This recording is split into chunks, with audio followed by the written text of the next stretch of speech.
예, 지금 한 15분 정도 늦어졌는데요. 오늘 눈이 소복히 쌓였습니다.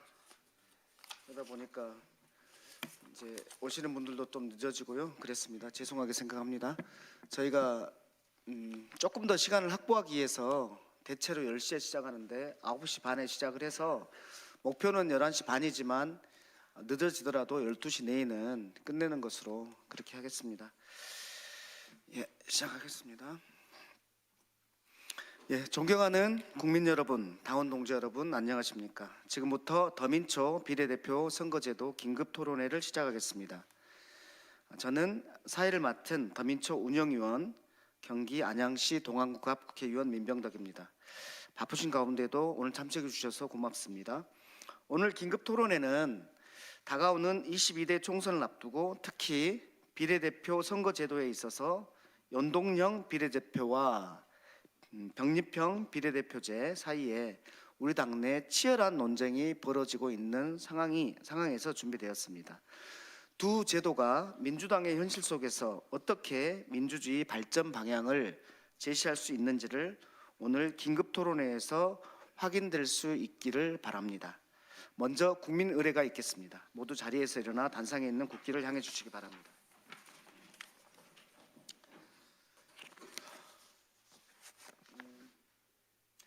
국기에 대한 경례.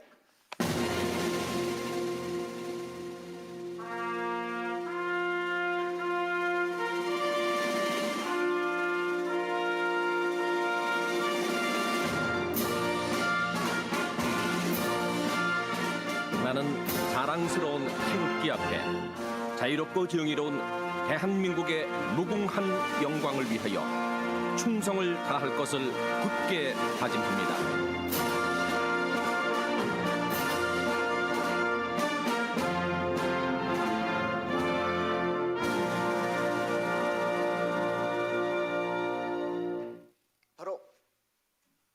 네, 앉아주십시오. 다음 국민의회는 생략하겠습니다.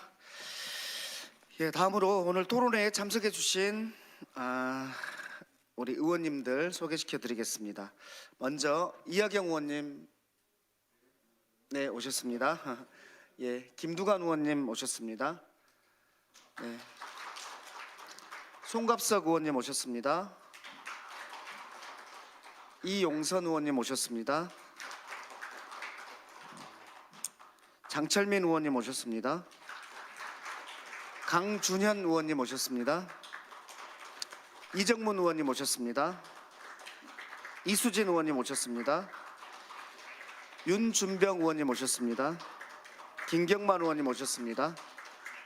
그리고 권인숙 의원님 네, 오셨습니다. 그리고 윤영덕 운영위원장님 오셨습니다. 네, 이탄희 의원님도 어디 계시나요? 오셨습니다.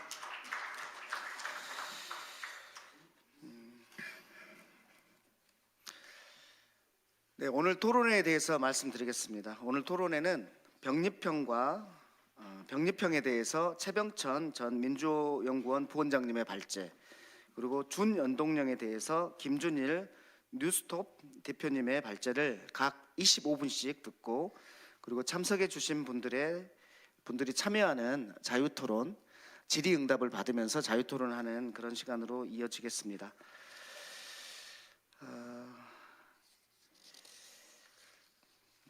그럼 발제에 앞서서 먼저 참석해 주신 분들 기념 촬영을 먼저 하도록 하겠습니다. 우리가 어떻게 할까요? 이쪽으로 오셔서 네, 그러시죠. 그러실까요? 네. 강민정 의원도 왔네.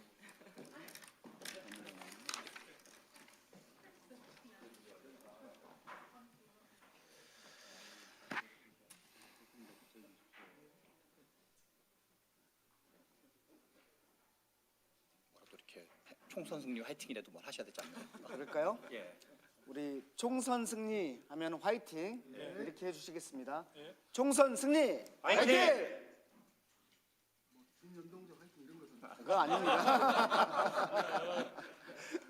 네, 고맙습니다. 네.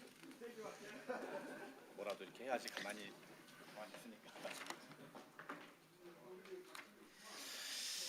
예, 오늘은 저희가 특별한 축사 없이 바로 진행할 텐데요. 이 토론회 주관을 더불어민주당 초선연 모임에서 하는 것이어서 우리 더민초의 운영위원장님 말씀만 듣고 바로 발제로 들어가는 것으로 하겠습니다. 윤영덕 운영위원장님 말씀을 듣겠습니다. 네, 반갑습니다. 더불어민주당 초선 의원 모임 운영위원장 윤영덕입니다. 오늘 더민초가 주관하는 토론회지만 우리 국회에 있어서나 또는 국민들에게 있어서 대단히 의미 있는 그런 토론회가 될 것 같습니다. 우리 김두관 의원님, 이하경 의원님 함께해 주셔서, 송갑석 의원님 함께해 주셔서 감사드리고요. 초선이다 보니까 여러 가지 정치를 하면서 고민들이 많습니다. 선거제도와 관련해서도 이게 국민들의 삶 또 국가 운영에 지대한 영향을 미침에도 불구하고 이 제도를 입법하는 우리 의원들이 그동안 정말 진지하게 제대로 된 논의를 해본 적이 있는가 하는 질문을 던질 수밖에 없고, 또 논의의 과정에서도 뭐 정치와 비슷하게 이상과 현실, 실리와 명분 이런 것들을 놓고 여러 가지 다른 시각들이 존재한 것도 사실인 것 같습니다. 또 당장에 정당에 소속해서 활동하고 있는 의원들의 입장에서 본다면 선거의 유불리 또는 선거 승패에 있어서 어떤 제도가 본인들이 속한 정당에 유리한가 하는 것을 놓고 판단해 왔던 것도 또한 부정할 수 없는 사실인 것 같습니다. 그렇지만 대한민국이라고 하는 국가의 이름으로나 또는 평범한 삶을 지키면서 더불어 살아가고자 하는 국민들의 입장에서 봤을 때 당장의 선거의 승패가 본인들의 삶에 어떠한 영향을 미치는가 하는 것도 중요하지만 우리 국가가 영속적인 어떤 측면이 있다고 봤을 때 이 제도가 국가 운영과 국민의 삶에 미치는 영향을 또한 더 깊게 생각하실 거라고 봅니다. 그런 것에서 본다면 차이가 있는 것 같습니다. 정당에게는 당장 눈앞에 있는 선거의 승패가 중요할지 모르지만 국민들한테는 어떤 것이 진정한 승리인가 하는 것을 생각해 볼 수밖에 없는 그런 것이 있다고 생각이 들어지고요. 그런 측면에서 선거제도에 대한 논의가 본격화되고 있는 거의 이제 합의를 해야 되는 시점도 넘어선 이런 상황 속에서 이런 중차대한 토론회를 마련한 것이 죄송스럽기도 하고 또 아쉽기도 합니다. 그렇지만 저희들 오늘 치열한 어떤 논쟁이 되고 있는 비례대표제에 대해서 두 분, 우리 최병천 소장님, 김준일 대표님 두 분 발제를 듣고 함께 논의하는 시간을 가짐으로써 이것이 국민들 삶에 정말 기대와 희망을 주는 그런 제도 탄생을 한번 더 희망을 걸어봐야 되겠다 하는 생각을 갖게 됩니다. 오늘 함께해 주신 언론인 여러분 또 보좌진 여러분 감사드리고요. 진지한 논의 속에서 뭔가 서로 합의할 수 있고 또 결과를 만들어낼 수 있는 그런 논의로 이어졌으면 하는 바람입니다. 함께해 주셔서 감사드립니다. 고맙습니다. 네. 네, 그 사이에 우리 강민정 의원님 오셨습니다. 네.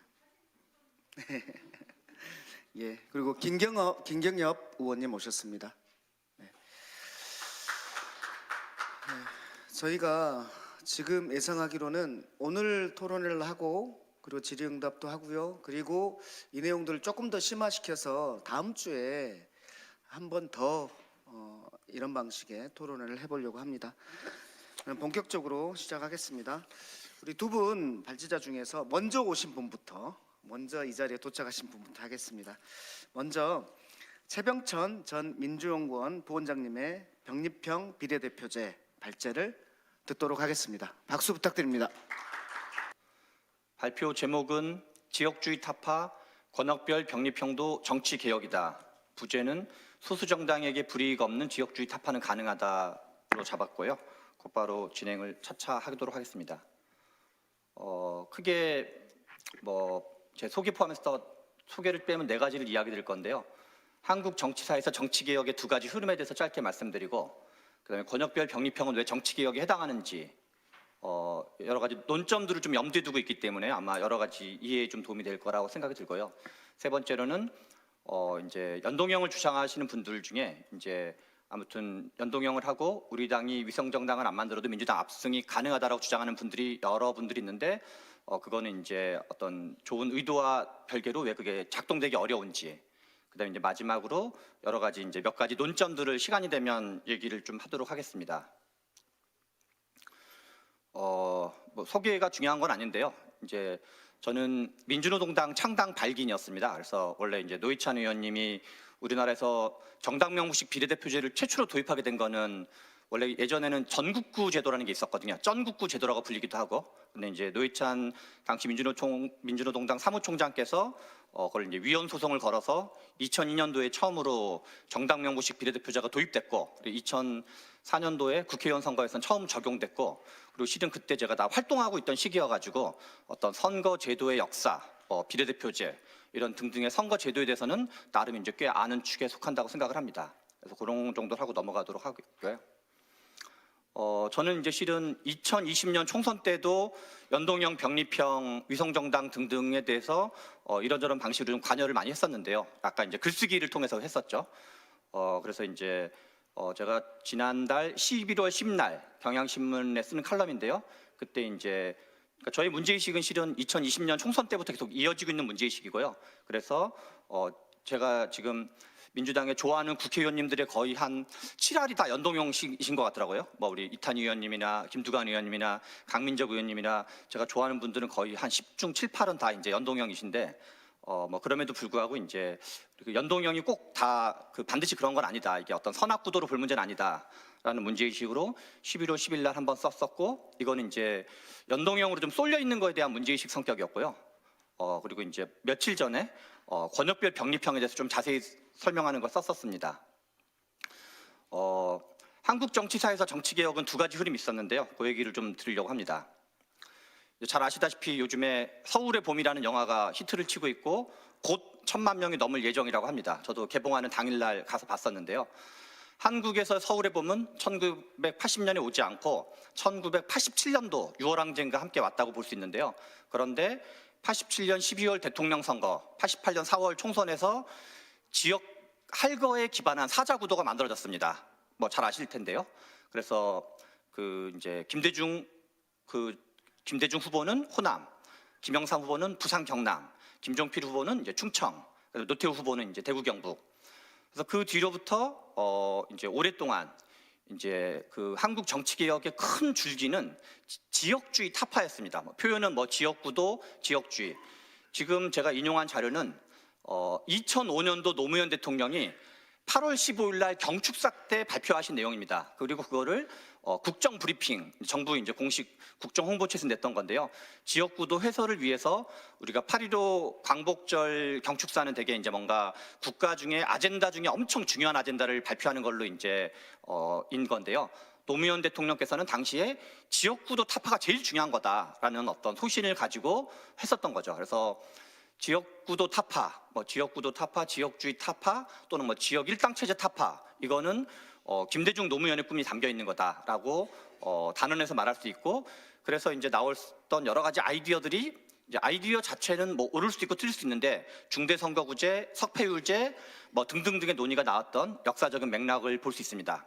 그리고 한국 정치개혁의 또 다른 축은 비례성 강화였습니다. 비례성 강화가 이제 진보 정당의 꿈이었다고 볼 수 있습니다. 그래서 한국의 정치개혁은 지역주의 타파와 비례성 강화 이 2가지 맥락이 한국 정치개혁의 양대 축을 형성했었다라고 이해할 수 있다라고 볼 수 있습니다. 저는 이제 실은 권역별 그러니까 이제 선거 제도는 잘 안 바뀌는 특성이 있는데요.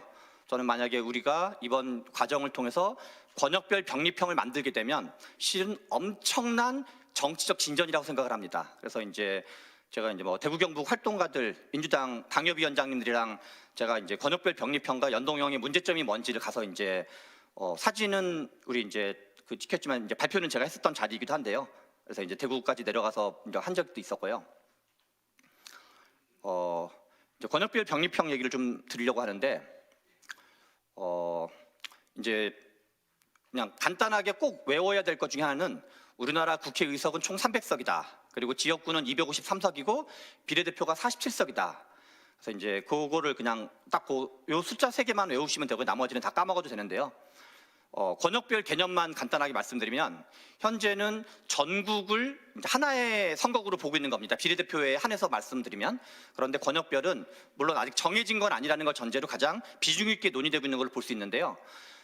전국을 3개의 권역으로 나눠서 수도권이 한 덩어리가 있고 수도권 밑에를 중부권으로 보는데 중부권은 충청, 대구, 경북, 강원이 포함된다고 볼 수 있고요. 그리고 남부권은 호남, 부울경, 제주가 포함된다고 보시면 됩니다. 그게 이제 그런 의미에서 전국을 3개 권역으로 나눴다는 의미에서 권역별이라고 표현을 하는 겁니다. 그러면 아시다시피 우리나라는 수도권의 인구가 한 절반 정도 몰려 있거든요. 그래서 47석을 전제로 의석을 배분해 보면 24석, 수도권 24석, 중부권 11석, 남부권 12석이 나오게 됩니다. 그래서 정개특위에서 이 논의가 나왔는데 비례대표 캐파가 너무 적기 때문에 권역별의 취지가 잘 살리기 어렵다라고 해서 매우 비중 있게 다루지는 않고 일부에서는 이제 비중 있게 다루고 일부는 비중 있게 다루지 않는 걸로 알고 있는데 이거는 이제 수정이 가능하다는 얘기를 좀 드리려고 합니다.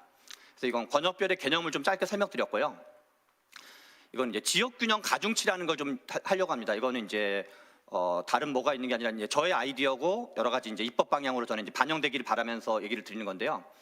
헌법재판소는 이제 우리가 지역구가 253개인데요. 헌법재판소가 어떤 판결을 하냐면 인구가 가장 많은 유권자와 인구가 가장 유권자의 어떤 배율을 몇 분의 몇을 넘으면 안 된다. 옛날에는 이게 5대1, 4대1이 다 넘었었는데 2000년대 중반경에 3대1을 넘으면 안 된다라는 위헌 판결이 나왔습니다. 제가 이제 민주노동당 시절에 활동했던 그 판결을 했던 게 기억이 나는데요.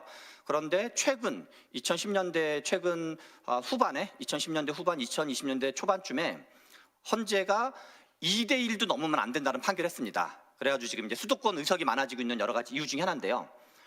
왜냐하면 이제 그 국회의원이라는 건 결국 유권자 대표성을 갖는 걸 본질로 하는 거기 때문에 그래서 헌법재판소가 지역구에서 선거구를 획정할 때 인구가 가장 많은 선거구와 인구가 가장 적은 선거구는 2대1을 넘으면 안 된다.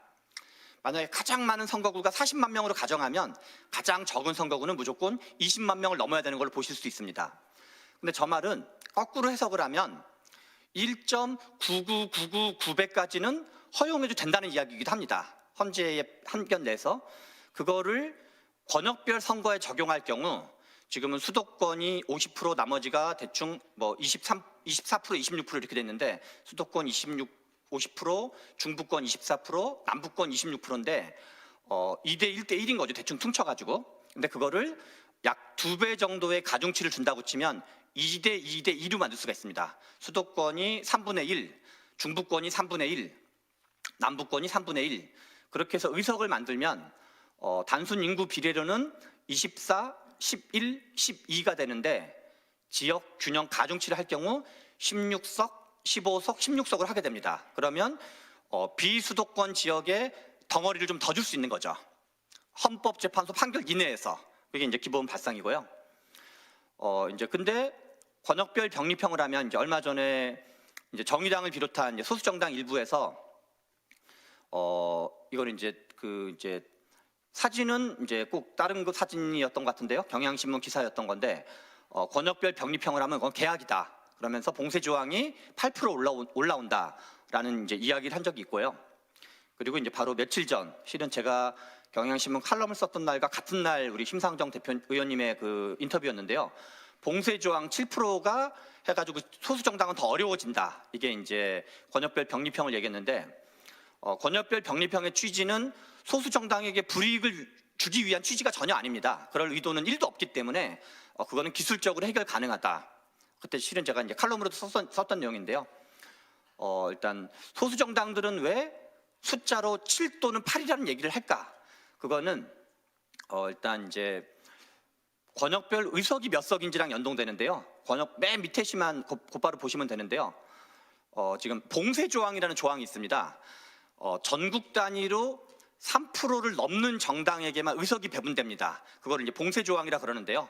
이거는 비례대표를 쓰는 거의 대부분의 나라가 있고 한국은 3%, 독일은 5%입니다. 참고로. 그런데 만약에 2.9%를 받는 정당이 있다. 그러면 47석을 2.9%를 적용을 하면 몇 석이 나오게 되냐면 대충 퉁쳐가지고 1.4석이 나오게 됩니다. 그러나 2.9%를 받은 정당에게는 의석을 배분하지 않습니다. 왜냐하면 봉쇄 조항이 있기 때문에 3%를 넘어야지만 제 기억에 2008년인가 12년도에 기독교 당이 한번 엄청나게 출마자도 많이 내가지고 한 적이 있는데 그때 한 2.7%가 받은 적이 있습니다. 그래서 기독교 정당은 그때 이제 진입이 안 됐었던 적이 있었죠. 그래서 이제 봉쇄 조항이라는 게 있는데 만약에 권역별로 아까 제가 말했던 지역 균형 가중치를 둘 경우 중부권이 15석이 되는데 그러면 중부권은 한 석을 15석으로 나누기를 하면 계산상으로 6.66666%가 나오게 됩니다. 그래서 진보정당 쪽 분들이 6%, 7%, 8%를 말씀하신 이유는 의석이 15석 또는 14석, 13석 이게 이제 그러면 이게 이제 한 석을 만들기 위한 요건이 그냥 산수를 해보면 6%, 7%, 8% 언저리가 나오는 거죠. 그런데 그래서 이제 7%, 8%에 대한 우려를 이야기하시는 겁니다. 그런데 그거는 아주 간단한 기술적인 방식으로 해결할 수 있다. 현재 전국 단위 3%인 건데 엄밀히 말하면 2.9%를 받은 정당도 배율로는 1.4석을 가져갈 수 있습니다. 그래서 그게 뭐 반드시 3%를 넘어야지만 1석을 돌파하기 때문에 지금 3%를 하는 게 아니라 이 정도는 돼야지 된다는 문제의식 때문인 거거든요. 그래서 지금은 전국 단위 3%를 권역 단위 3%로 만들면 봉쇄 조항이 오히려 낮아지는 효과를 누릴 수 있다. 그게 이제 핵심적인 거예요. 그래서 예를 들어서 권역에서 3%를 얻은 정당이 있으면 그 정당은 한 석을 우선적으로 배분하는 겁니다. 그리고 심지어는 14대 국회 92년 총선인데요. 당시에 이제 진보정당 실험하는 곳 중에 민중당이라는 정당이 있었습니다. 당시에는 이제 정당을 따로 정당을 투표하던 시대는 아니었고 모든 지역구 출마자의 득표를 합산해서 전국구 방식을 계산했었습니다. 당시에 민중당의 출마 전략이 뭐냐면 최다 선거 출마 전략이었어요. 왜 그러냐면 민중당이 출마를 많이 해야지 그거를 다 합산해가지고 3% 넘는 경우에는 한 석을 우선 배분하는 게 당시에 있었어요. 14대 국회였습니다. 저희 이제 법 조문도 찾아냈었는데요. 그래서 그런 이제 선례가 있는 것처럼 그래서 이 경우를 적용할 경우 만약에 우리나라의 이제 녹색당, 유럽의 선진국들이 많이 있는 정당인데 한국에는 없는 대표적인 정당 중에 하나가 녹색당인데 수도권, 중부권, 남부권으로 나눌 경우 제가 뭐 짐작하기에는 상대적으로 녹색당의 지지 기반은 수도권에 높을 확률이 높습니다. 상대적으로 어떤 이제 좀 진보 성향이라든가 엘리트스러운 게 상대로 수도권에 많이 몰려 있기 때문에 만약에 녹색당이 수도권에서는 3%고 중부권 1%, 남부권 1%다. 그럼 현행 방식에서는 의석이 빵석이 됩니다. 그러나 권역별 3%를 해서 한 석을 우선 배분하는 방식을 치면 심지어 녹색당도 원내 진입이 가능할 수 있다. 그리고 정의당도 뭐 중부권 3%, 수도권 3%, 중부권 3%, 남부권 3%면 각각 한 석으로 해서 정의당도 3석을 받을 수가 있는 거죠. 그래서 정의당도 오히려 진입 장벽이 낮아지는 효과가 있을 수 있다는 거죠. 그래서 소수 정당의 오히려 소수 정당의 진입 장벽이 높아지는 방식의 권역별 병립형이 아니라 반대로 소수 정당의 진입 장벽이 낮아지는 권역별 병립형을 그냥 하면 되는 거다. 그게 뭐 우리가 이 권역별 병립형을 하는 취지가 소수 정당에게 불이익을 줄 생각이 1도 없기 때문에 제가 그 시뮬레이션을 해봤습니다. 2020년 실제로 정당 득표, 이제 각 정당이 실제로 득표했던 거를 하면은 이제 지역 균형 가중치를 가정하고 권역별을 가정할 경우 쭉 해서 대충 이제 반올림을 한 건데요. 반올림을 쭉 해서 보면은 여기서 이제 중요한 포인트는 이제 그래서 2022년 총선 실제로 받았던 의석수와 시뮬레이션 하면은 의석은 대체로 비슷하게 나온다라는 이야기고요. 요거를 좀 그러니까 수도권, 중부권, 남부권인데 이걸 좀 자세히 보여주는 게 요 다음 표입니다. 위에 그래서 이 중에는 이제 중부권과 남부권, 이제 앞에는 뭐 내용이 많으니까 산만할까봐 그냥 이걸 다시 보여주는 건데요.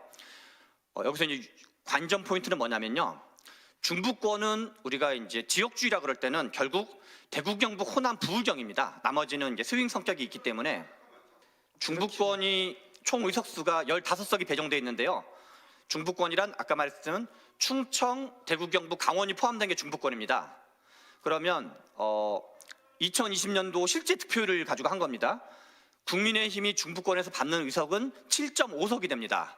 여기서 관전 포인트는 나머지 7.5석은 다른 정당이 가져간다는 거예요. 중부권을. 그러면 예를 들어서 권역별 병립형 제도의 본질적인 취지는 지역주의 타파가 가장 비중 있는 거기 때문에 여기서 보면 민주당이 4.2석을 가져가게 되고 당시 열린민주당이 0.7석을 가져갔거든요. 두 의석을 합치면 4.9석이 되는데 만약에 민주당 분들은 잘 아시겠지만 허대만 동지가 있었는데요. 서울대에서 학생운동 하시다가 포항에서 여러 번 출마하시다가 해서 이제 얼마 전에 돌아가셨던 분인데 만약에 허대만 동지처럼 대구, 경북과 부울경에서 고생했던 민주당의 어떤 분이 있다. 그리고 이제 그러면 그분들을 비례대표를 공천할 수가 있는 거죠. 당 중앙에서. 그래서 그러면은 뭐 대구 지역에서 활동가 또는 이제 경북의 활동가, 뭐 부울경 활동가 또는 우리가 야, 이 사람은 꼭 영입하고 싶다.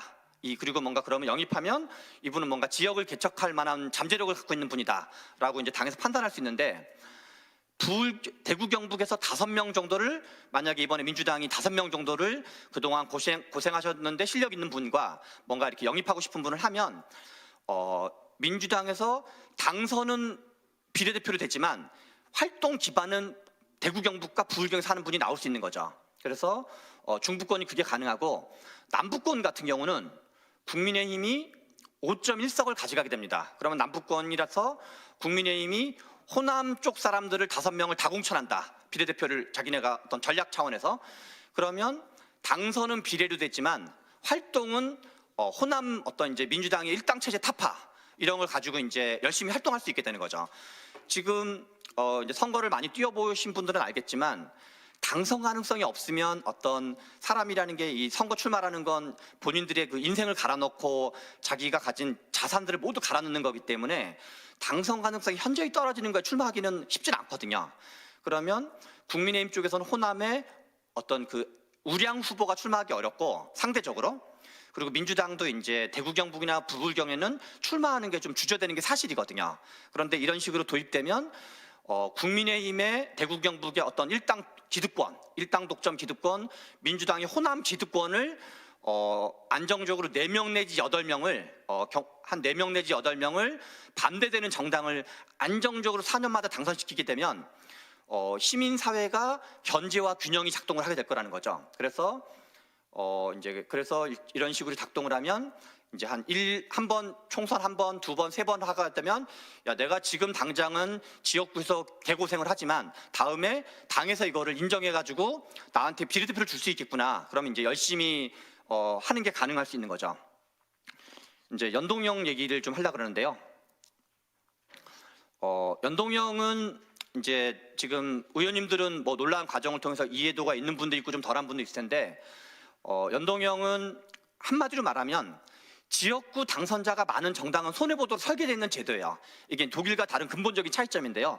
문제의식은 독일식 연동형을 갖고 왔지만 하나는 독일은 내각제고 한국은 대통령제라는 게 또 하나는 독일은 초과의석이라는 게 있고 그리고 의석 전체에다 적용되는데 우리는 의석 전체에 적용하는 척하지만 47석에다가 우겨 넣는 방식이거든요. 그래서 저기 위에만 보시면 국민의힘이 위성정당을 만들고 민주당이 위성정당을 만들지 않을 경우 그냥 저건 지역구는 임의적인 건데요. 120석, 35%를 똑같이 득표해도 민주당이 26석, 역대 비례대표 47석 중에서 국민의힘과 민주당은 각각 한 20석 정도를 가져갔거든요. 가장 적으면 20석을 손해보는 거고 많으면 한 25석 언저리 정도를 손해보게 된다. 손해보는 건 명백한 거거든요. 그래서 지금 이제 일부에서 위성정당 방지법을 하는데 양당 모두 위성정당이 방지되면 관계없어요. 그러나 한국형 위성 연동형 제도의 본질은 지역구 당선자가 100석 내외인 정당은 비례대표가 빵석이 되는 제도예요, 그냥. 그래서 지역구 당선자가 100석인 정당은 비례대표 당선 금지법과 같은 거예요.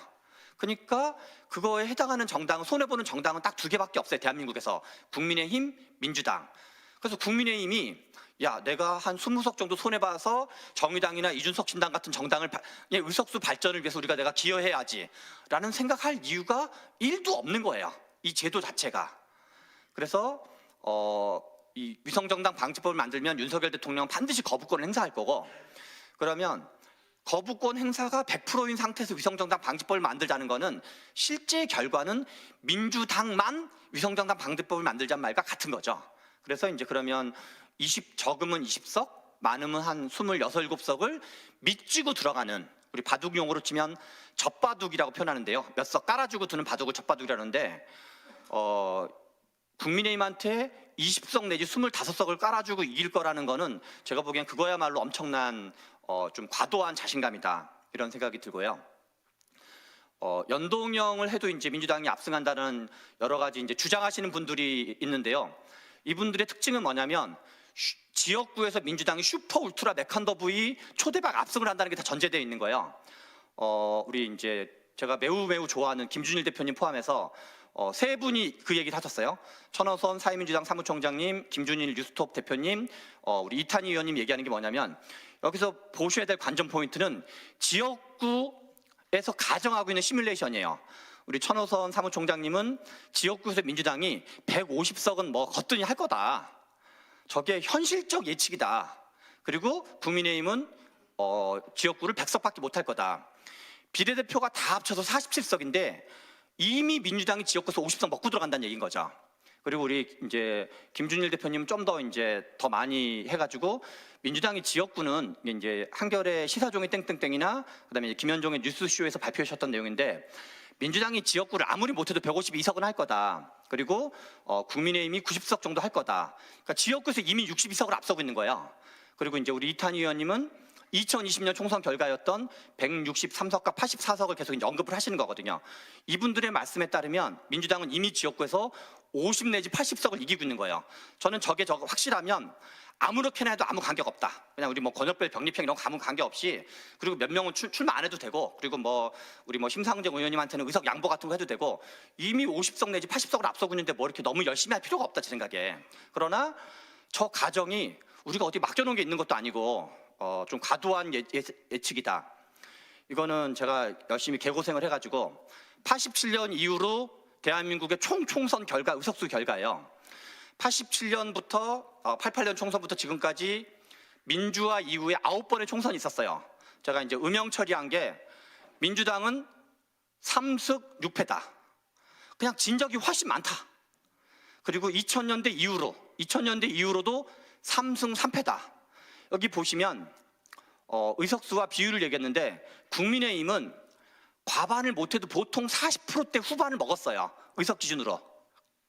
근데 국민의힘 역사상 9번의 총선에서 가장 완전히 이렇게 작살이 났다 그럴까요? 완전히 이제 초전박살이 난 게 유일하게 2020년 총선이었던 거죠. 2020년 총선을 디폴트로 가정하는 거는 그냥 지나치게 과도한 거다. 그래서 그리고 이거를 앞에 있는 표를 제가 이제 평균을 낸 거예요. 9번 총선 평균은, 제가 이제 눈이 갑자기 확 안 좋아서 135석 대 115석, 이 9번 총선 전체 평균 의석수고, 그 다음에 2020년은 민주당이 박근혜 탄핵이라든가 보수의 분열이라든가 K 방역으로 인한 슈퍼 울트라 국뽕이라든가 이런 게 맞물려서 그걸 2020년 총선을 제외하면 139석 대 112석 정도 되고, 그 다음에 이제 그 평균을 2020년에 대박 친 거를 포함하더라도 우리가 박빙으로 한 석이 부족한 거예요. 그래서 우리가 역사적인 패턴을 고려할 때, 물론 내년 선거가 어떻게 될지 알 수 없어요. 우리가 질 수도 있고 이길 수도 있고 압승할 수도 있고 신승할 수도 있고 내지는 석패할 수도 있고 여러 가지 경우수가 있는데 이제 그거를 다 가정하는 건 과도하다. 그래서 이런 상태에서 민주당이 단독으로 이 민주당만 위성정당을 만들지 말자고 하는 거는 사실상 국민의힘 원내 일당 촉진법과 같은 얘기다. 그리고 많은 분들 기억하시겠지만 2016년 총선에서 그때 의석이 몇 석이었냐면 123석 대 122석이었어요. 한 석 차이가 얼마나 중요하냐면 한 석 앞서면 어떤 일이 벌어지냐면 국회의장이 바뀌게 돼요. 그 국회는 일당한 정당에게 국회의장을 배정하도록 돼 있거든요. 2016년 박근혜 대통령 탄핵은 왜 발생했는가? 민주당이 한 석 차이로 일당을 했기 때문에 그런 거예요. 그러니까 당시에 문희상 의원님이 국회의장이셨는데 국회 그 본회의 상정이 가능해지는 거죠. 그때 만약에 국민의힘의 친박 계열이 국회의장이었다. 그럼 제가 보기엔 대통령 탄핵은 절대 없었을 겁니다. 박근혜 탄핵은.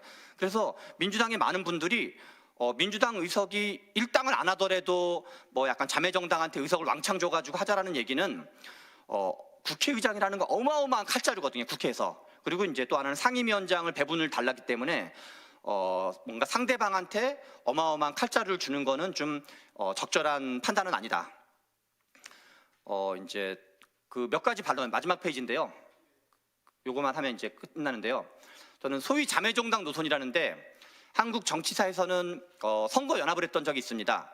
가장 대표적인 경우는 이제 김대중 대통령의 DJP 연합, 그다음에 이제 노무현 당시 대선 후보의 정몽준과의 단일화 이런 식으로 이제 중도 쪽이라 한 적, 중도 및 보수 쪽이라 한 적도 있고 뭐 등등 여러 가지 있는데, 그리고 2010년도에 이제 그 지방선거와 2012년에는 이제 야권연대라는 걸 한 적이 있었죠. 무상급식을 비롯해서.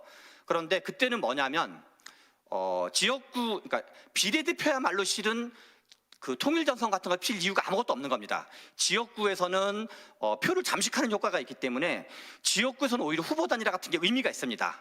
그런데 비례대표는 현행 방식은 민주당이 보통 가지고 왔던 비례대표 20석을 그냥 어떤 민주당과 상대적으로 우호적인 정당한테 나눠줘가지고 자매정당 노선은 파이가 커지는 거 아무것도 없는 겁니다. 그냥 민주당 20석을 나눠준 다음에 그 정당이 다시 당선되도록 하는 거죠. 심지어는 이준석 신당한테도 그걸 나눠주는 거거든요. 이준석 신당은 넓게 보면 보수 계열 정당으로 봐야 되는데 그런 걸 왜 나눠주는지 저는 이해가 안 가는 거죠. 더군다나 국민의힘 의석을 뺏어오는 게 아무것도 없습니다. 우리 거 가지고 나눠 먹는 거기 때문에. 그래서 원래 정당 정치나 연합 정치라는 건 우리의 힘을 최대한 키운 다음에 부족한 힘을 가지고 연합 정치라는 거지, 그냥 지금 우리 의석을 가지고 나눠주는 거는 연합 정치가 아니라 그거는 그냥 어떤 선행을 베풀고 자선 사업을 하는 걸 봐야 되는 거죠. 이거는 연합 정치가 아니라 자선 사업 정치다라고 볼 수 있다. 두 번째는 노무현 대통령은 멋있게 졌단 말도 제가 이제 존경하는 분들이 이런 말을 하시는 분들이 몇 분 있는데, 저는 개인이 멋있게 지는 거와 정당이 멋있게 지는 거와 국가가 멋있게 지는 걸 구분해야 된다. 개인은 멋있게 질 수 있어요. 왜냐하면 노무현 대통령이 당시에 종로에서 당선이 유력한데 부산으로 내려가서 어떤 자기의 어떤 그 중장기적인 어떤 정치적 도전 차원에서, 그런데 집단으로서는 멋있게 지는 게 없는 겁니다. 개인은 멋있게 질 수 있는 거지만 그래서 우리가 정당이나 국가는 멋있게 질 생각을 하면 절대 안 되는 거예요. 예컨대 병자호란 때 야 우리 멋있게 지자 해가지고 뭐 끝까지 남한산성에 나왔으면은 그냥 우리나라가 더 이상해졌겠죠. 병자호란 때 굴욕적이지만 항복할 때가 있는 거고, 그리고 멋있게 질면은 김대중 대통령 뭐하러 5.16 쿠데타의 주역이었던 김종필가 뭐하러 단일화라고, 노무현 대통령은 정몽준과 재벌 총수였던 정몽준과 단일할 이유가 1도 없는 거예요. 그럼 대한민국은 멋있게 지금까지도 한 번도 정권 교체가 안 됐을 거예요. 민주주의도 없었을 거예요. 그리고 복지국가의 진전도 없었을 거예요. 그래서 개인과 정당과 국가는 멋있게 지는 걸 구분해야 된다. 개인은 멋있게 져도 관계없다. 그러나 정당과 국가는 절대로 멋있게 지는 건 없는 거다. 지는 것 자체가 어마어마한 저거기 때문에 막판으로 이제 그 제가 이게 아니 저기 글씨가 안 보여서 우리 이제 제가 존경하는 우리 이탄 의원님이 반사익 구조 얘기하는데, 세계 정치 정당사를 통틀어서 반사이익 없는 정당은 하나도 없고 반사이익이 없는 정치 질서는 지구상에 존재하지 않는다. 저거는 초정치적인 얘기다. 왜냐하면 어차피 정치라는 건 반사이익, 선거는 상대평가이기 때문에 저쪽이 싫으면 이쪽 찍는 거고 이쪽이 싫으면 저쪽 찍는 거거든요. 다만 민주당은 왜 180석을 가지고도 못했냐? 민주당이 무능하기 때문에 그런 거예요. 민주당이 무능한데 뭐 약간 더 무능한 또는 뭐 유능한지 아닌지도 모르는 다른 정당한테 의석을 준다 그래서 그 정당이 갑자기 유능해지는 게 아니거든요. 그래서 싫든 지름길 없이 어떻게 하면 우리는 유능해질 수 있는가, 우리의 역량을 어떻게 강화하고 당의 짜임새를 키우고 좋은 민주당, 유능한 민주당을 맡을 건지에 우리 역량을 해야지 도깨비방망이는 없다. 이걸 한다 그래서 갑자기 세상이 반사이익이 사라지는 그런 유토피아 세상은 열리지 않는다. 감사합니다.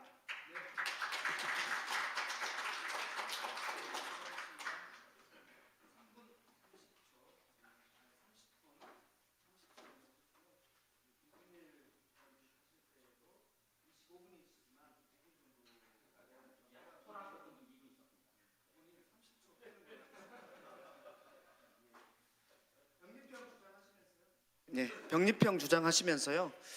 권역별로 하되 그것을 가중치를 두면 지역 구도를 타파할 수 있다라는 장점을 말씀하셨고, 거기에 대해서 소수 정당에게 더 불리한 것 아닌가라는 부분에 대해서는 전국 단위 3% 봉쇄 조항을 권역 단위로 변경하면 오히려 소수 정당에게 더 유리하다.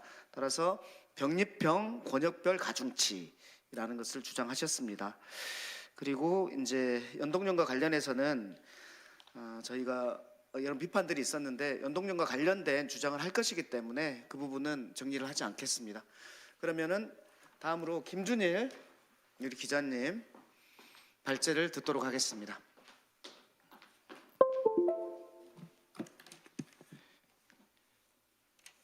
예, 요 화면 띄우는 동안 좀 말씀을 드릴게요. 예, 제가 굉장히 원래 샤이한 사람인데 최근에 언론 보도에 이름이 많이 나왔어요. 제가 최근에 MBC 신장식의 뉴스 아이킥에 원래 고정 출연하는 게 아니라 처음 출연했거든요. 거기에 나가가지고 국민의힘이 과반되면 나라가 망할 것 같다 이런 얘기를 했습니다. 그래가지고 조선일보가 아주 제 이름을 대서특필을 했더라고요. 그래서 굉장히 감사하게 생각하고요. 일단은 제가 그거와 관련해서 제가 개인적으로 페이스북에도 썼습니다. 예. 진짜 그렇게 생각을 합니다. 예. 왜 그렇게 생각을 하냐면은 민주당이 과반이 돼야 된다라고 저는 생각을 하는데 진짜 나라가 망할 것 같아요. 국민의힘 때문에. 지금 행정부 권력으로도 이렇게 독주를 하는데 입법권까지 가져가면은 대한민국에 무슨 일이 벌어질지 모르겠다 이런 생각을 합니다. 참고로 저는 지난 대선에 이재명 후보도 윤석열 후보도 찍지 않았습니다. 저는 원래 스윙보터고요. 예, 둘 다 제 기준에는 도저히 미달이어서 저는 기권을 한 사람입니다. 그래서 민주당이 너무너무 좋아서 제가 찍은 게 아니거든요. 지금 그런 얘기를 한 게 아니거든요. 예. 그러니까 민주당이야말로 지금 최병천 원장님이 말씀하셨던 최대 지금 반사 이익을 얻고 있다. 이렇게 보시면 될 것 같아요. 이 정도로 좋은 상황이 있을 수 있나? 윤석열 정권의 이 폭주 안에서 이렇게 최고의 수혜를 입을 수 있나 이런 생각이 듭니다. 그래서 어쨌든 오늘 제가 이제 설명드리겠습니다. 사실 오늘 PT가 제가 최병천 원장님 굉장히 좋아하고요. 최병천 원장님이 만드는 데이터 같은 것도 활용도 많이 하고 방송에서도 얘기를 많이 해요. 그런데 오늘 이게 뭔가 입찰을 위한 경쟁 PT 같은 이런 느낌이 들어가지고 상당히 마음이 불편합니다. 사실은 이게 누가 더 설득력이 예. 그래서 그런 건 아니다. 그냥 저는 제 얘기를 합리적으로 하고 다만 최병천 원장님이 말씀하셨던 거 몇 개는 제가 반박을 하고 또 토론 시간에 조금 반박을 하는 걸로 그렇게 하겠습니다. 제 제목은 명분 대 실리. 그게 아니라 명분과 실리를 다 잃는다. 병립형으로 갈 경우에 이런 걸 합니다. 저는 오늘 사실 제가 뭐 MBC라든지 한겨레라든지 뭐 CBS 뭐 평화방송 이런 데에 와가지고 데이터로 다 시뮬레이션도 돌려봤거든요. 아까 전에. 근데 오늘은 그 시뮬레이션은 제가 안 했습니다. 왜 그러냐면은 민병동 의원님이 다음 주 화요일에 한 번 더 있다라고 하고요. 민주당이 선택할 수 있는 지금 4가지 경우의 수가 있는 것 같아요. 병립형으로 가거나 병립형 권역별로 가거나 연동형으로 가고 후보를 안 내거나 연동형 위성정당 만드는 요 4가지 시나리오가 어떻게 장단점이 있고 무슨 일이 벌어질 수 있는지는 제가 다음 토론에 뭐 있으면 그때 자세히 설명을 드리도록 하겠습니다. 예. 예. 정세 분석부터 말씀드릴게요. 아까 최병천 원장님이 굉장히 낙관적이다, 판타지를 얘기한다, 뭐 이런 류의 이제 말씀하셨습니다. 일단 선거 3요소 뭐 너무 잘하시니까 구도, 인물, 이슈가 제일 중요하죠. 지금 구도는 뭐 대표적으로 이제 총선인인데 양자 구도냐 다자 구도냐 이게 중요하고요. 그게 지역구별로 어떻게 되느냐가 굉장히 중요합니다. 그리고 지금 정권 심판론이 정말 강하죠. 여기에 이제 국민의힘이 586 청산론 뭐 이런 거를 이제 들고 나오려고 합니다. 한동훈 장관이 이제 비대위원장으로 올 게 유력한데 이거를 이제 들고 나올 것 같아요. 그리고 인물은 이제 뭐 각 지역구에는 당연히 인물이 있는 거고 이재명 대 이제 윤석열 아니면 한동훈 뭐 여기에 이제 제3지대의 이준석, 이낙연 뭐 기타 등등의 이제 이런 인물들이 어떤 이슈를 가지고 가느냐라는 거고 이슈는 김건희 특검이 있고요. 메가시티 뭐 국힘에서 밀었던 거 경제 여기에 빠져 있는데 정치 개혁이 있습니다. 예. 이런 것들이 아마 굉장히 크게 이번 선거를 좌우할 거라고 보면 될 것 같아요. 자, 이게 중앙일보 기사입니다. TK 뺀 전 지역의 험지 강서 참패 후 여당은 뒷걸음질 맞췄다. 이런 기사 이거 찾아보시면 됩니다. 각자 제가 거의 소스는 다 남겨놨으니까 지금 정권 심판론에 이 기초를 하면은 이게 어느 정도까지 지금 이게 차이가 벌어져 있는지 보시면 알 것 같아요. 예, 그래서 여기 데이터를 보시면 알겠지만은 이게 지금 51대 35로 벌어졌어요. 예, 51대 35로 벌어졌고요.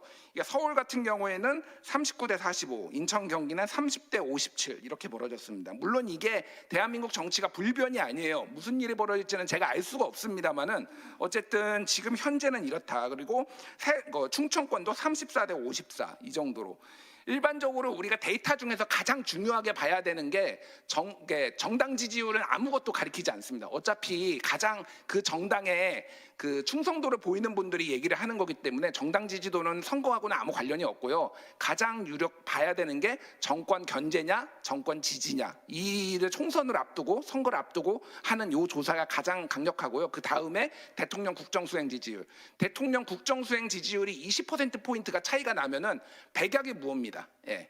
그러니까 지금은 35대 60 정도 나오고 있거든요. 대체적으로 보면은 거기에 언저리예요. 20에서 25% 포인트 차가 나면은 역대 선거를 보면은 백약이 무효입니다. 이거는 무조건 깨지게 돼 있어요. 여당이 깨지는데 어느 정도로 깨지느냐의 차이입니다. 그래서 점점점 나빠지고 있다 뭐 이런 얘기입니다. 자, 다음 걸 보여드릴게요. 이게 한국갤럽이 이제 12월 첫째 주에 내놓은 건데 이게 35대 50을 앞에서 말씀드린 거예요.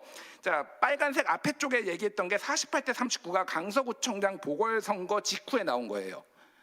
근데 그 아래 걸 보시면 됩니다. 2020년 4월 14일 총선 직전에 39대 49였어요. 49가 그때는 민주당을 정권 안정을 위해서 더불어민주당을 지지해야 된다가 49였고요.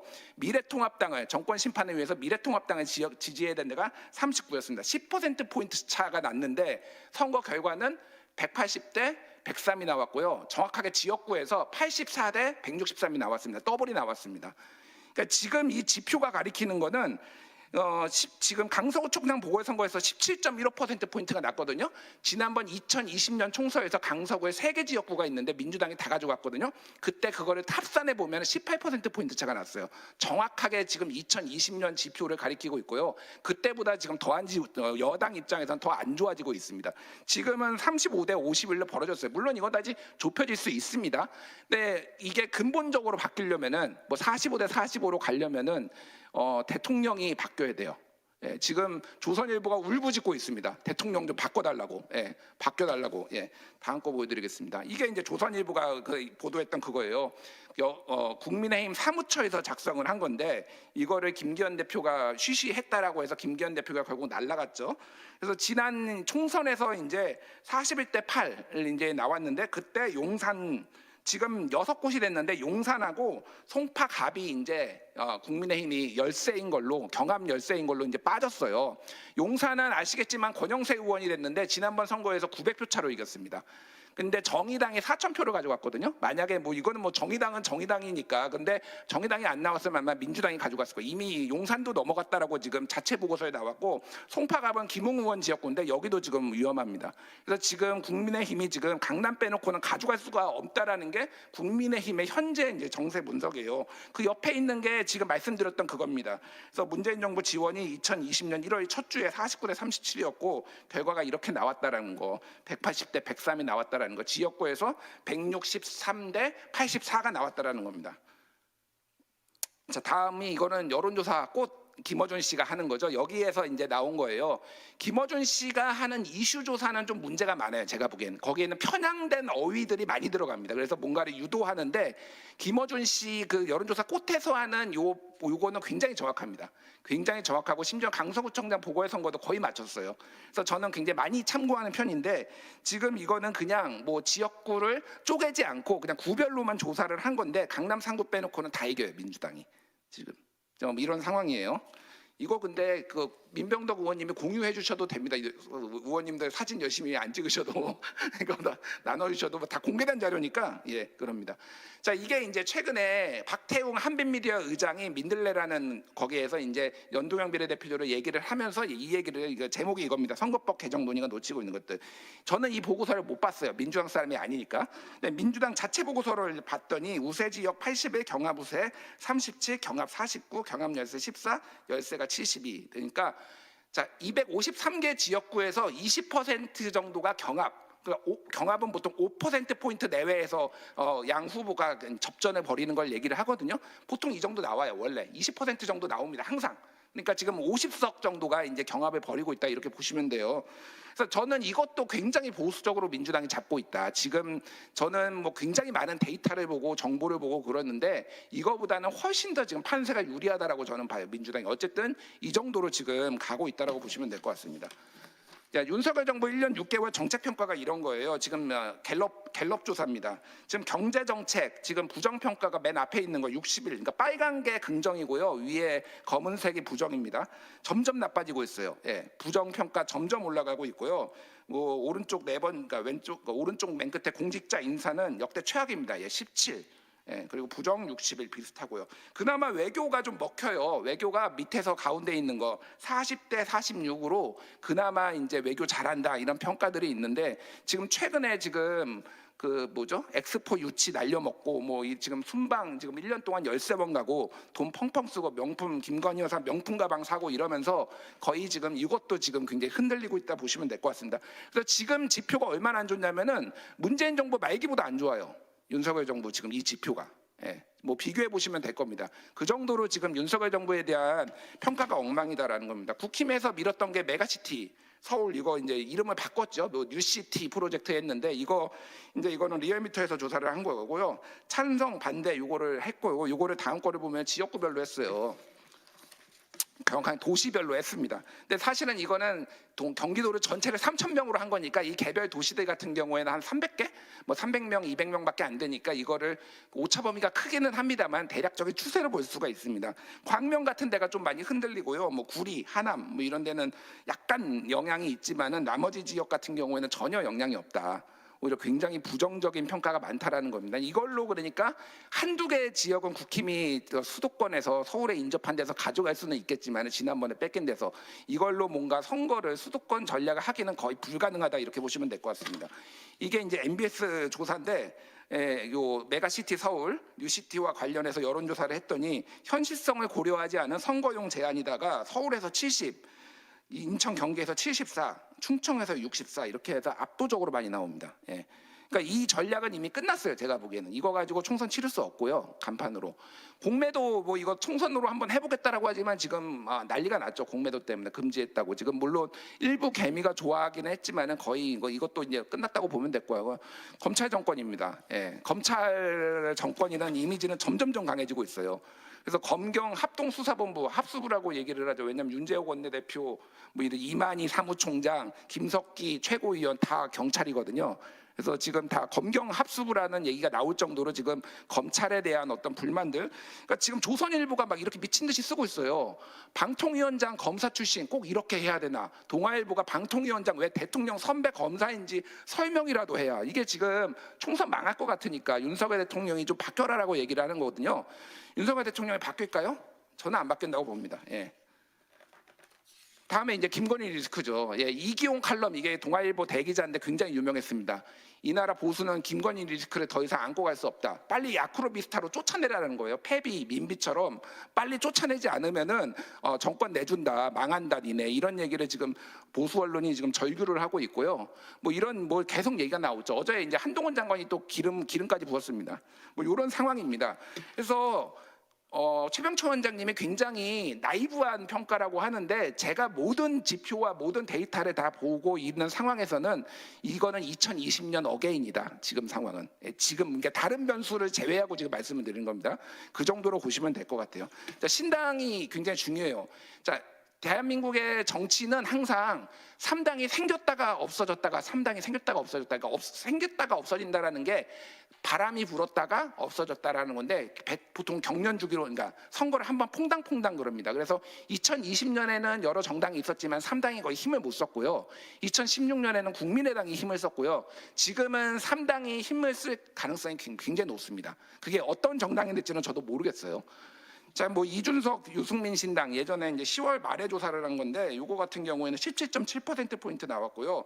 여기서 빨간색으로 했는 거 없음을 보면은 여기에서 그러니까 지역별로도 골고루 나오고 예를 들면은 다양한 측들이 이렇게 보시면 없음이 아니라 여기 17점 민주당에서도 17.9%, 국민의힘에서 13.9, 그리고 기타 다른 정당 20.6, 없음에서도 25.4 그래서 골고루 표를 갉아먹는다라는 걸 볼 수가 있어요.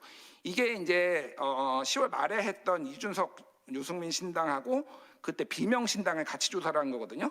그때 사자 구도가 됐을 때 비명 그때는 이낙연 총리가 이제 등장하지 않았대요. 그때 37.5, 비명 신당 8.0, 국민의힘 31.4, 이준석, 유승민 신당 13.4 나왔습니다.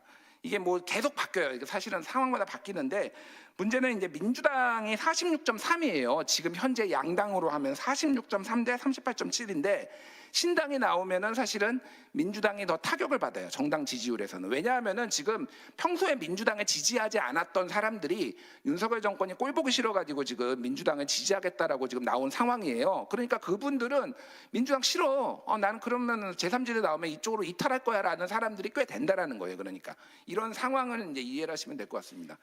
그래서 이게 비명 같은 조사인데 비명 신당을 보면 이 파란색을 보면은 구성이 민주당에서 29%가 빠지고요. 비명신당을 찍는 한 10명 중에 3명은 민주당에서 이탈을 합니다. 오히려 국민의힘에서 46.9가 나와요. 근데 실제 국민의힘에서 그럼 46.9가 비명을 찍을까요? 그러니까 이게 전체 구성을 얘기하는 겁니다. 제가 말하는 거는. 그러니까 비명도 약간 허수가 끼었다라는 거예요. 비명신당도 사실은. 그리고 이준석, 유승민 신당 같은 경우에도 비슷하게 나오죠. 민주당에서 46, 그리고 밑에 빨간색 보면은 국민의힘에서 25.8인데 마찬가지입니다. 마찬가지인데 이거는 조금 더 그 위에 비명보다는 좀 허수가 덜한 게 확실히 민주당은 지금 그 몸집이 거대해졌기 때문에 중도층, 중도진보나 중도층이 좀 빠져나갈 가능성이 조금 더 있는 거죠. 자, 뭐 이런 거는 보시면 되겠습니다. 뭐 지지하겠다가 30.8인데 지지율이 30%가 나온다라는 게 아니라 양당의 30, 30을 빼놓고 중도층에서는 이미 호감을 가지고 있다. 이준석, 유승민 신당에 대해서 이 정도로 보시면 돼요. 여기를 하기에 따라서 맥시멈 30까지도 갈 수가 있다. 2016년에 안철수 신당이 26% 가져갔거든요. 최대 돌풍을 일으켰을 때 그때 민주당보다 1%포인트가 높았습니다. 정당 지지율이. 그 정도의 이제 가능 잠재력이 있다. 뭐 이런 보시면 될 것 같아요. 자, 이거는 이제 조국 신당을 돌렸어요. 조국 신당은 쉽게 얘기를 하면은 열린민주당 포지션이라고 보시면 될 것 같아요. 그러니까 더 센 민주당이라고 저는 보통 방송에서 얘기를 하는데 더 강한 검찰개혁 뭐 이런 거 얘기하시는 분들이 보통 이제 이쪽을 지지를 합니다. 그게 한 11%, 지난번에는 한 6.8% 정도, 5.8이었나요? 얻었는데 열린민주당이 그 워낙 이제 구심력이 강해가지고. 근데 지금은 이제 이 정도 포지션이 나온다고 보면 될 것 같아요. 그리고 국민의힘 30.8, 민주당 29.2, 그래서 정당 지지율은 거의 비슷합니다. 이것도 마찬가지예요. 이준석 중심 신당 창당 좋게 본다 38. 이게 38% 정당 지지율이 아니라 이 정도 중도 진영이 호감을 가지고 있다. 이 정도로 보시면 되고 중도 진영에서는 특히 43대 41로 이 정도로 나와요. 반반 정도 보면 될 것 같습니다. 다른 거에서도 비슷하게 나옵니다. 그래서 시간이 많지 않으니까 이거 상황만 보시면 될 것 같아요. 최근에 나온 조사입니다. 이거는 유승민, 이준석, 김종인 신당이 13인데 삼총리가 신당을 하면은 여기에 삼총리가 더 높아요. 이낙연, 김부겸, 정세균이 14, 그리고 이준석이 9.0%입니다. 그럼 민주당은 뭘 해야 되느냐? 이분들이 나가서 신당 만들면 안 되죠. 그러니까 저는 오늘 민주당을 위해서 이제 조언을 하는 거니까 민주당 중심으로 말씀드리겠습니다. 이분들이 나갈 명분을 주면 안 되고 나가가지고 뭔가를 하는데 잘 되지 않게 만들면 되는 거예요. 왜냐하면은 이준석 신당 같은 경우에는 정당 지지율에서는 민주당 거를 가져오지만은 기본적으로 보수 분열입니다. 예, 보수 분열이 되게 돼 있어요. 지금 한동훈 비대위원장이 와가지고 국민의힘 쪽 제가 얘기를 좀 들어보면은 대구 쪽이나 TK, PK를 거의 절반 이상을 날린다고 해요. 그래서 이준석이 지금 움직이고 있는 거는 그 사람들 다 영입할 거라고 지금 움직이고 있어요. 그러면은 TK, PK에서는 3자 구도 됩니다. 3자 구도가 될 가능성 상당히 높아져요. 3자 구도가 영남에서 되면 누구한테 유리한가요? 민주당한테 유리합니다. 물론 될지 안 될지는 모르지만은 그렇게 지금 시나리오가 지금 가고 있다 이렇게 보시면 될 것 같습니다. 지난 총선 데이터를 보여드릴게요. 이게 비례정당 이제 후보를 낸 거예요. 그래서 1, 2번 빼놓고 35개 정당이 나왔어요. 그런데 의석을 가져간 거는 미래한국당, 더불어시민당, 양당의 위성정당이죠. 정의당, 국민의당, 열린민주당 이렇게 가져갔습니다. 그래서 그 결과가 이렇게 나온 거예요. 그래서 국힘 쪽 계열이 이제 19석 비례 가져갔고요. 17석 민주당이 가져갔고, 요거는 이제 캡 30석 캡 씌우고 이렇게 해서 좀 복잡한 계산이 나왔는데 어쨌든 기본적으로 정당 지지율이 앞에서 보시면 되겠지만은 정당 지지율이 정의당 9.67, 국민의당 6.79, 5.4였네 이렇게 나왔고, 요게 사실 합치면 89%예요. 100%가 아닙니다. 11%는 그거를 넘지를 못했어요. 3%를 못 넘어가가지고 89%로 계산을 해가지고 요거를 의석수대로 나눈 게 이렇게 나온다고 보면 될 것 같아요.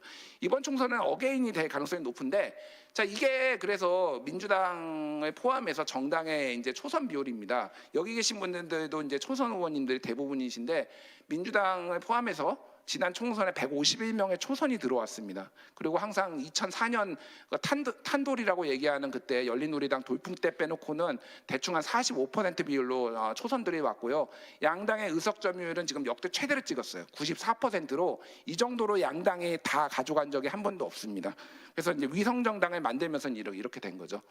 자, 요거를 보시면 될 건데, 아까 전에 최병철 원장님이 과거 선거를 얘기를 하셨어요. 제가 뒤에서 유권자 변화를 좀 얘기를 말씀을 드릴 건데, 기본적으로 이런 식으로 총선이 이루어졌습니다. 그래서 19대는 박근혜 비대위로 국힘이 이제 새누리당이 과반을 먹었고, 그 다음에 이때는 3자 구도가 됐는데, 이걸 합치면 그때 안철수당이 안 나갔으면 아마 호남을 다 먹어가지고 민주당이 훨씬 더 과반이 넘었을 겁니다. 그리고 이게 180석이 됐어요. 기본적으로 2016년 이전과 2016년 이후는 완벽하게 유권자가 달라졌어요. 소위 말하는 유권자 재정렬이 이루어졌습니다. 그거를 제가 좀 뒤에 설명을 할 텐데, 박근혜 대통령 탄핵을 전후로 해가지고 유권자들이 완전히 바뀌었거든요, 지금. 그래서 지금 구성 자체가 완전히 다른 선거다. 그래서 과거의 데이터가 이렇게 이겼으니 민주당이 이번에 이렇게 이길 것이다라는 거는 정확하지 않은 진단이다 이렇게 얘기를 합니다. 가장 중요한 거는 지금 투표율이에요. 투표율은 독립 변수는 아니고 종속 변수입니다. 투표율을 나오게 만들면 투표율이 높아지면 민주당이 이겨요. 일반적으로 아직도 그렇습니다. 근데 지난번 지방선거에서 참패를 한 이유는, 그러니까 대선에서도 양 진영이 연끌을 해서 거의 비슷했지만 사실은 이거는 떨어진 거나 마찬가지예요. 왜냐하면은 대선이 항상 지금 계속 올라왔거든요. 지금 투표율이 2000년대 중반 이후로. 근데 사실상 민주당 쪽의 지지자들이 빠져나가서 이게 2017년보다 지금 투표율이 떨어졌다고 보시면 될 것 같고요. 지방선거 폭망한 이유는 보십시오. 60.2에서 50.9로 10%포인트가 빠졌습니다. 대부분 민주당 지지자들이 투표를 하러 안 나왔어요. 민주당 지지자들의 특성은 뒤에 말씀드리겠지만 명분을 굉장히 중요시합니다. 왜 이 정당을 찍어야 되는지에 대해서 자기가 납득이 안 되면은 민주당 지지자들은 표를 주지 않아요. 아예 투표를 안 나와버립니다. 자, 명분과 신뢰 이거 말씀드리겠습니다. 요즘 민주당에서 이런 얘기들이 막 기사가 계속 나와요. 그래서 어느 걸 고를 거냐 이런 얘기들이 나옵니다. 그래서 이제 고민이 많겠죠. 자, 요게 이제 작년이에요. 작년 3월 4일에 이재명 대표가 얘기를 한 겁니다. 예. 대선 6일 전이죠. 제3의 사회 선택이 가능한 정치구도를 만들려는 건 선거에서 도움받기 위한 전략이 아니라 이재명이 평생 가진 꿈이었다 이렇게 얘기를 했어요. 다당제를 위한 선거제도 개혁, 지방의원 2인 선거구 폐지, 비례대표제 강화, 결선투표제 도입을 확실하게 추진하겠다. 정치교체와 통합정부의 꿈은 이재명이 대통령이 되는 것보다 훨씬 중요하다 이렇게 얘기를 했습니다. 이재명 대표께 어떤 생각을 가지고 계신지 다시 한번 묻고 싶습니다. 이거는 1998년 8월 15일에 김대중 정부 마지막 때 마지막인가요? 거의 2년 차 때 죄송합니다. 예. 그때 이제 김대중 대통령이 제2건국선언을 하면서 경축사에 이 얘기를 합니다. 모든 정당이 고르게 국정에 참여할 수 있도록 하기 위하여 정당 명식 비례대표제를 도입하겠습니다. 그래서 그때 당시에 당에 이거를 지시를 하고 요청을 하고 그래서 민주당이 사실상 이거를 당론으로 가져가게 된 계기가 이거라고 보시면 될 것 같습니다. 자, 이거는 노무현 사료관에서 나온 얘기예요. 노무현 대통령이 책에서 이렇게 얘기를 했습니다. 국회의원 선거구제를 바꾸는 것이 권력을 한 번 잡는 것보다 훨씬 더 큰 정치 발전을 가져온다고 믿는다. 이게 노무현의 꿈이었고요. 이때 중대선거구제의 제안 이런 것들을 했죠. 이거가 이제 소위 말해서 권역배 비례대표제가 약간 이런 성격이 있다라고 최병철 원장님 말씀하셨는데 그건 뒤에 좀 반박을 하고요. 그래서 2002년 16대 대통령 선거 정책 공약집 첫 페이지에는 국회의원 선거구제의 중대선거구제 전환 추진, 정당명부 비례대표제 도입, 그래서 지역주의 정치 극복, 국민통합 이루겠습니다. 그러면은 김대중과 노무현의 정신을 얘기하는 민주당이 이재명 대표까지 대선 때 3월 4일에 대선 6일 앞두고 얘기를 했는데 그러면은 지금은 민주당의 입장은 무엇인가? 국민들은 지금 다 물어보고 있죠. 유권자 변화를 말씀드릴게요. 자, 이거는 국민 집권 전략이라는 책에서 나온 건데 공공의 창이라는 거기에서 쓴 책이에요. 그래서 요거는 그 책에서 발췌했다라는 거를 말씀을 드리고, 자, 이제 유권자가 변화했어요. 그러니까 기본적으로 옛날에는 진보가 어려웠습니다. 민주당 계열이. 그러니까 기본적으로 39대 53인데 여기에서 이거를 중도 스윙 보터를 다 먹어도 이기기가 어려운 구조였다라는 거예요. 그래서 민주당이 항상 그러니까 이게 대선고 영끌을 해서도 48대 51을 박근혜한테 진 이유가 기본적으로 이런 한계가 있었다. 유권자 구성에 한계가 있었다라는 겁니다. 자, 그런데 이제 요게 그때 그리고 2017년 다자구조에서는 문재인 그리고 나머지 이제 보수 성향으로 분류된 사람들이 이렇게 나오는 게 여기에 심상정이 몇 %였죠 그때? 한 8%였나 제가 기억이 안 나는데 그러니까 요거까지 한 5%였네요 심상정. 제가 기억이 안 죄송합니다. 어쨌든 이런 구도가 이제 나오는 건데 이게 지금 변화입니다. 탄핵 이후로 이제 변화가 있다라고 보면 될 거예요. 이건 두 가지 이유가 있는데 하나는 반공보수의 생물학적 퇴장이 있습니다. 지금 쉽게 얘기를 하면은 그러니까 586 세대는 반이거나 민주당이 조금 우세한 5.5대 4.5로 이렇게 되면 되고 70년대생들 같은 경우는 자신의 첫 투표를 노무현한테 했어요. 이 사람들은 민주당을 굉장히 강고하게 찍습니다. 지금 40대 데이터 보면은 어느 세대보다 높아요. 그래서 기본적으로 그리고 제2 베이비 붐 세대이기 때문에 굉장히 많이 나왔습니다. 그래서 보수가 그만큼 유입이 안 되고 그런 상황이다 보니까 지금 상황은 이 정도로 보면 될 것 같다 이렇게 보시면 될 것 같아요. 제가 이 얘기를 왜 말씀드리면은 이해찬 대표가 20년 집권론을 얘기를 했는데 사실은 그게 완전히 허황된 건 아닙니다. 지금 당분간 인구 구조의 기본적인 변화를 보면은 민주당이 20년 정도는 유리하게 돼 있어요. 기본적으로 거기에 이제 여러 가지 변수들이 들어가는 거죠. 그게 이제 있는 게 그래서 총선에서 특히 총선에가 대선과 총선이 좀 다른데 총선 같은 경우에는 소위 말해서 보수 진영이 특정 지역에 몰려 있어요. 왜 총선이 민주당이 유리할 수밖에 없냐면 2016년 이후로 특정 지역의 보수세가 너무 강하게 예를 들면 서울에서는 강남 상구에 몰려 있고요. TK에 몰려 있고 이러다 보니까 기본적으로 평균을 내보면은 그게 전체적으로는 나쁘지 않은데 굉장히 불리하게 지금 짜져 있다 이게. 그러니까 지금 지난번에 180석이 나오고 이번에도 어게인이 될 가능성이 높다라는 겁니다. 이게 이제 민주당이 그동안 가져왔던 표 이런 흐름인데 어쨌든 지금 민주당이 항상 불리했어요. 파란색이 민주당입니다. 대부분의 선거에서 어려움을 겪었는데 이게 지난번 대선에서는 꺾이긴 했지만은 전체적으로 보면은 득표율이 굉장히 올라가고 있다라는 겁니다. 이 추세는 민주당이 하기 나름이에요. 기본적으로 굉장히 판이 잘 짜여졌다라는 겁니다. 다음 거 하겠습니다. 요거는 우상호 비대위원장이 만든 보고서입니다. 그래서 이기는 민주당 어떻게 가능한 건데 Q 방법론을 써가지고 3,000명을 조사를 했어요. 그래서 도대체 유권자들이 어떤 생각을 가지고 있는가 이런 건데 평등평화그룹이 전체 인구의 37.7%고요. 자유능력주의가 21.5, 친환경 신성장 여기가 18.8, 반건이 포퓰리즘, 민생우선, 개혁우선 이렇게 보시면 될 것 같아요. 요 보고서도 민주당에 있는 거니까 보시면 될 것 같은데 근데 민주당 유권자 구성은 이렇게 돼 있어요. 평등평화가 55.7입니다. 그래서 이제 이게 뭐 이름으로도 알겠지만은 여기가 과반이라서요. 나머지를 다 찍어 눌러요. 찍어 누르니까 민주당은 기본적으로 연합이 잘 안 돼요. 예, 왜냐하면 우리가 압도적인데 왜 누구랑 연합을, 이 그룹 내에서도 그렇고 저 그룹 자체가 전체 인구에서도 포션이 많으니까 기본적으로 다른 데하고 손잡을 생각을 안 하고 훨씬 배타적입니다. 근데 국민의힘 보수계열 같은 경우에는 아까 전에 앞에서 말씀드렸지만은 예, 여기가 국민의힘 보수계열로 보시면 돼요. 그리고 여기는 한 6대4에서 7대3 정도로 국힘이 가져갑니다. 이 친환경 신성장 이거 같은 경우에는 고소득 엘리트층이라고 보시면 될 것 같아요. 그래서 신성장 이런 거에 관심이 있는데 이들은 비슷비슷해요. 그러니까 이들은 연합을 합니다. 연합을 하는데 민주당은 연합이 안 돼요. 기본적으로 여기가 압도적이다 보니까 이게 구성이 이렇게 됐다 보니까 그러니까 뭐 이런 말씀 드리는 건데 이거를 왜 제가 말씀을 드리냐면은 기본적으로 민주당은 그냥 당이 민주당 혼자 있으면은 고립되기가 굉장히 쉬워요. 고립되기가 굉장히 쉬운데 총선 같은 경우에는 지역의 유권자 분표가 유리하게 돼 있으니까 가는데 대선에서는 굉장히 힘들다 이렇게 보시면 될 것 같습니다.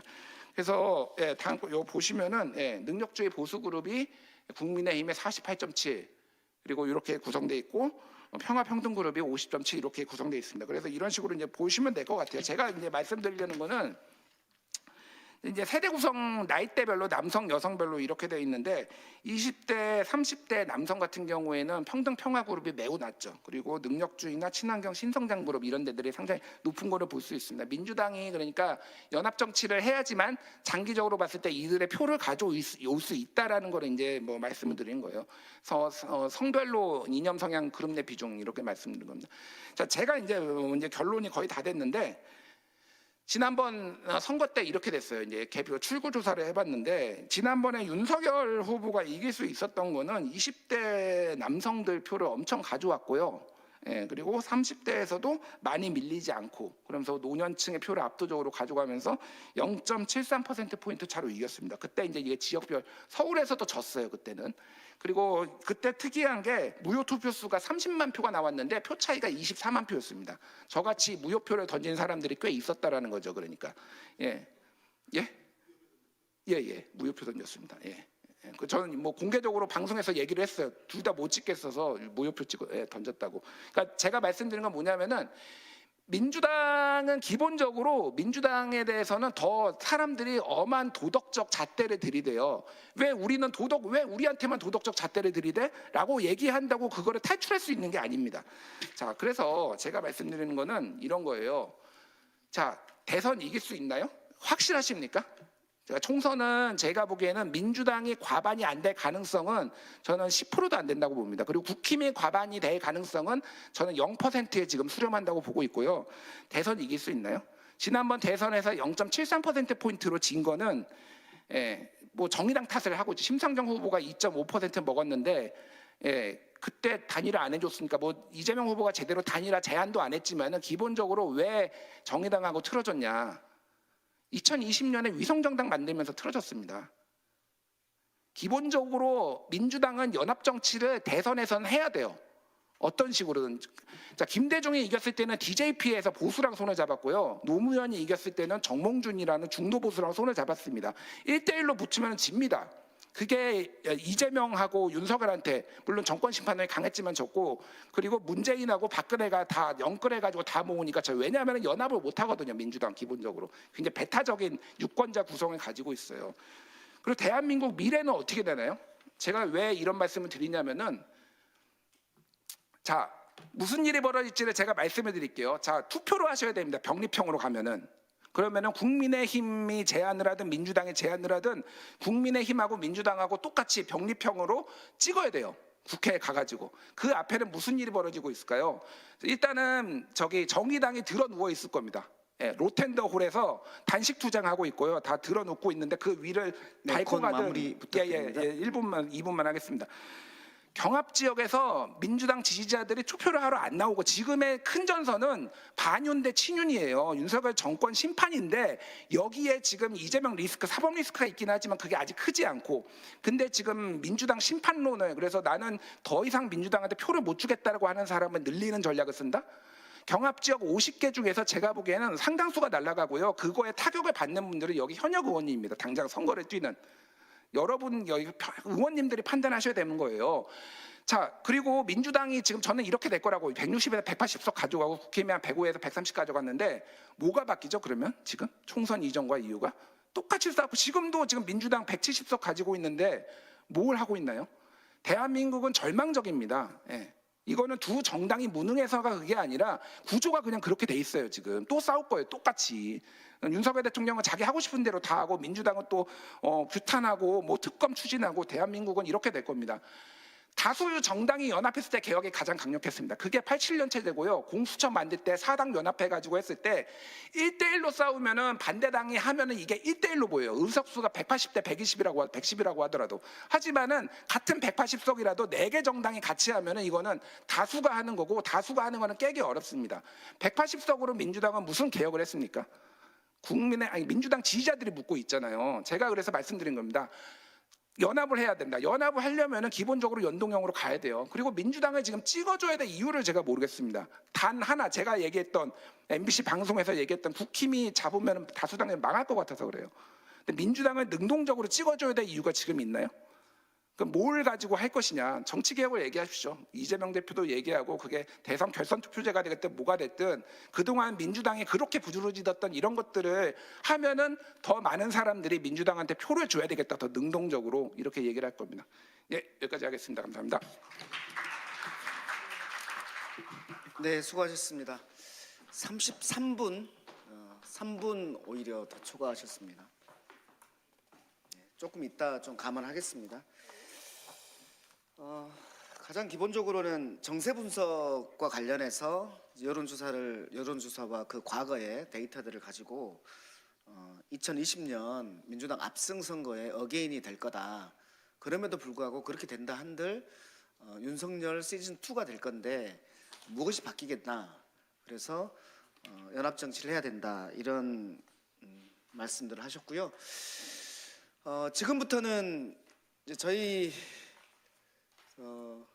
토론회에서 가장 중요한 거는 지금 두 개의 생각을 가진 분들이 충분히 30분 정도씩 자기 의견들을 제시하셨고요. 여기 플로어에 계신 분들이 궁금한 지점들이 있을 겁니다.